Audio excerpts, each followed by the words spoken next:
Okay, so today is Saturday, February 3rd. Tomorrow, Sunday, February 4th, and Monday, February 5th, which time for rapture, is the 24th day of the 11th month in Elul calendar. So which time tomorrow and Monday.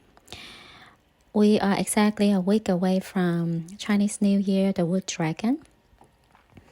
So I think before the Chinese New Year, there could be a bizarre event will happen. Then the major events will happen starting the Wood Dragon year, which is February 10th. And then let's see. Actually, February 7th and 8th, also which time for rapture, is the 27th day of the 11th month in Elul calendar. So this week, 4, 5, 7, 8, before the Chinese New Year. Okay, so I'd like to discuss the parables in the Bible that Jesus and his disciples used to teach people the importance of accepting Christ, through Christ to go to heaven and to Father. They use multiple different parables to explain. Let's see. One of them is the parable of the wedding feast. And then there's a parable of 5 talents, parable of 10 virgins, parable of dinner, that very important celebration feast, and etc. So now I'd like to discuss the parable of wedding feast and the 10 virgin. Again, we need to know that they both are parables, not prophecies, okay? So parables mean it's a metaphor to explain in a simplest way of a complicated issue or complicated situation, circumstance. Okay, so I'd like to say thank to Christian, my viewer. He brought up a discussion this past week about Matthew chapter 22 is about the parable of the wedding feast. So I've explained the bride is the New Jerusalem, which is the holy city, and the righteous acts of the saints is the fine linen that the bride adorned in. Revelation 21:2. Now I saw the holy city, New Jerusalem, coming down out of heaven from God, made ready as a bride adorned for her husband. Revelation 19:8. She has been permitted to dress in fine linen, dazzling white and clean, for the fine linen signifies the righteous acts of the saints, the ethical conduct, personal integrity, moral courage, and godly character of believers. The parable of the wedding feast. Parable is a metaphor, okay? Matthew 22, 1-3. The first invitation is refused. And Jesus answered and spoke to them again by parables, and said, The kingdom of heaven is like a certain king who arranged a marriage for his son, and sent out his servants to call those who were invited to the wedding. Invited to the wedding as a guest, okay? So the saints are invited to the wedding as a guest, and they were not willing to come. Jesus answered and spoke to them again by parables. Jesus continued to explain to the religious leaders and the listening crowds the danger of rejecting him. A certain king who arranged a marriage for his son, a wedding, was and often is today the most significant social event of a person's life. The wedding of a prince would be a spectacular event and an invitation would normally be prized.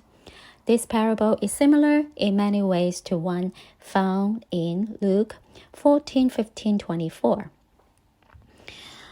Yet, the differences between the two parables are even more evident. Most preachers will use a good story more than once and in different forms to suit different contexts. And there is no improbability in Jesus doing likewise.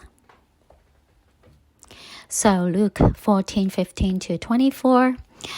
And when one of them that sat at meat with him heard these things, he said unto him, Blessed is he that shall eat bread in the kingdom of God. Then said he unto him, A certain man made a great supper and brought many, and sent his servant at supper time to say to them that were bidden, Come, for all things are now ready. And they all with one consent began to make excuse. The first said unto him, I have bought a piece of ground, and I must needs go and see it. I pray thee, have me excused. And another one, I have bought 5 yoke of oxen, and I go to prove them. I pray thee, have me excused. And another one said, I have married a wife, and therefore I cannot come. So that servant came and shewed his lord these things. Then the master of the house, being angry, said to his servant, Go out quickly into the streets and lanes of the city, and bring in hither the poor and the maimed, and the halt and the blind. And the servant said, Lord, it is done as thou hast commanded, and yet there is room. And the Lord said unto the servant, Go out into the highways and hedges, and compel them to come in, that my house may be filled. For I said unto you, that none of those men which were bidden shall taste of my supper. So, let's see. They were not willing to come. It seems strange that those invited refused an invitation to a royal wedding. This illustrates the principle that there is no logical reason God's good gifts are refused.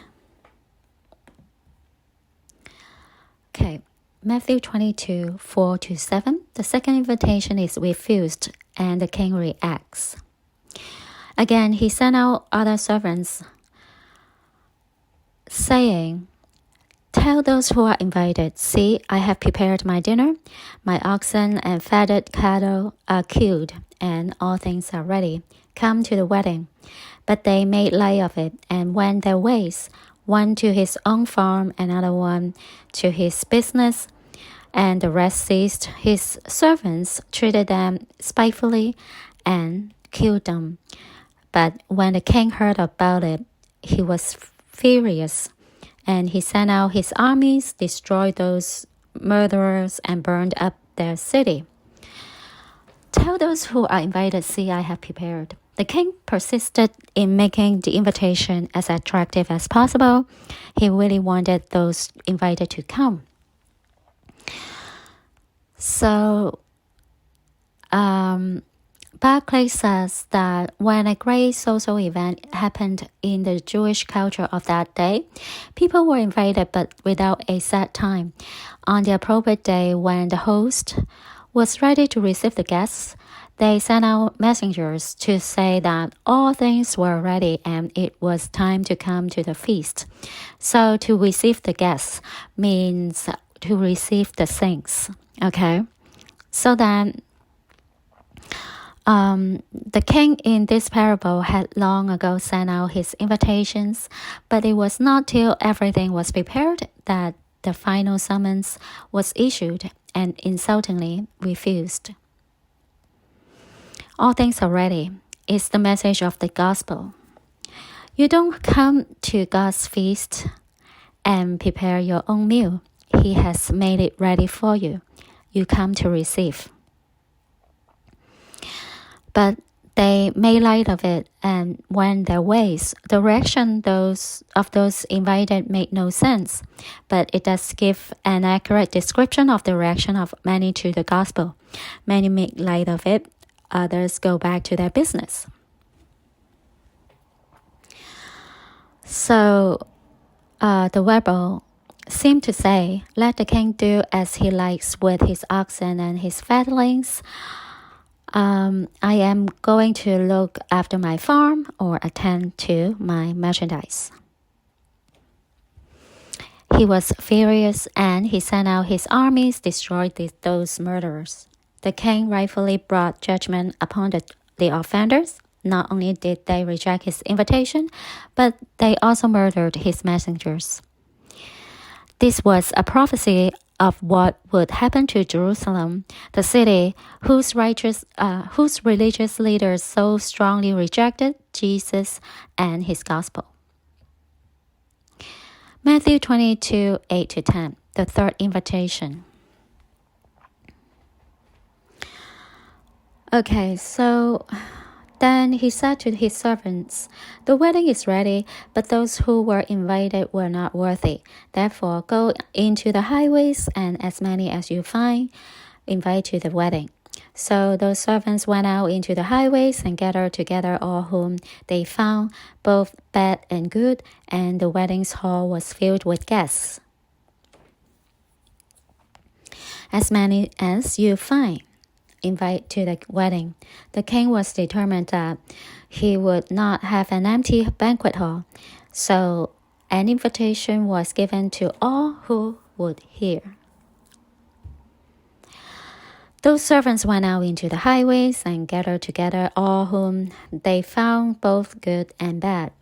When the first and second invitations were so dramatically rejected, the third invitation was made more broadly. All were invited, whether good or bad. In this sense, we can say this is a parable about grace.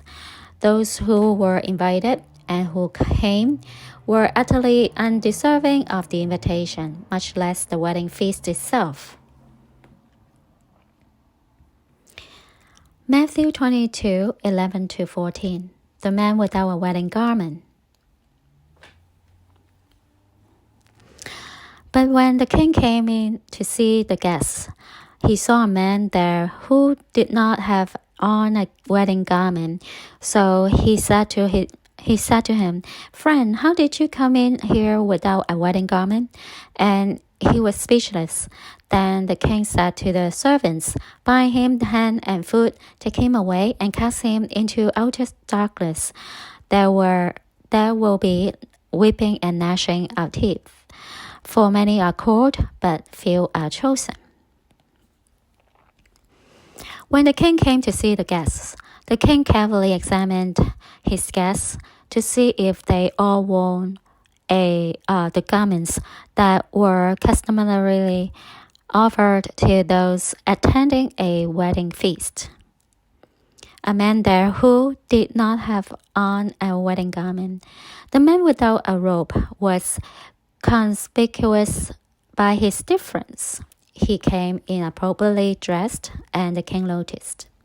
There is debate among commentators as to if it was customary for a king or a nobleman to offer his guests a garment to wear at such an occasion. There seems to have been some tradition of this among the Greeks, but no evidence of the practice in the days of Jesus. Quite apart from who supplied the proper garments, the man clearly was out of place. Is it fit to come to such a feast in thy worst? So which means not everybody is righteous, right? The righteous one will have the clean white garment once they go to heaven.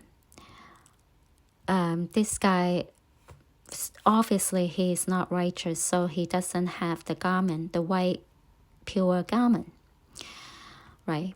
So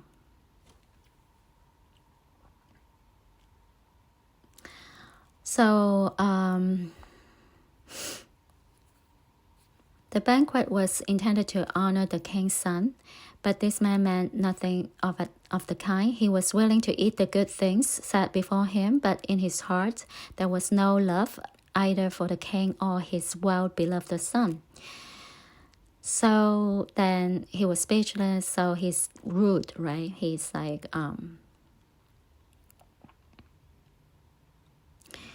he simply didn't care.